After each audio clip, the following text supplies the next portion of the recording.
একজন ব্যক্তির জন্মছক দেখে বলা সম্ভব যে সেই ব্যক্তি কতটা অর্থ ইনকাম করবে, কতটা ধনী হবে বা তার কতটা অর্থ সঞ্চয় থাকবে।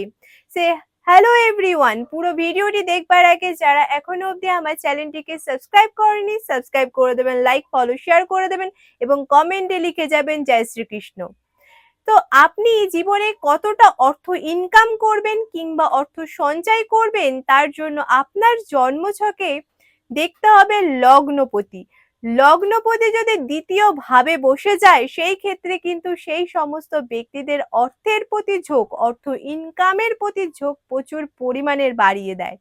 তারা কিন্তু জীবনে প্রচুর অর্থ ইনকাম করতে পারে, তার পাশাপাশি তারা অর্থ সঞ্চয় করতে পারে, তারা জীবনে অর্থের মালিক, ধন সমৃদ্ধির পাশাপাশি প্রচুর অর্থের মালিক হয়ে থাকে।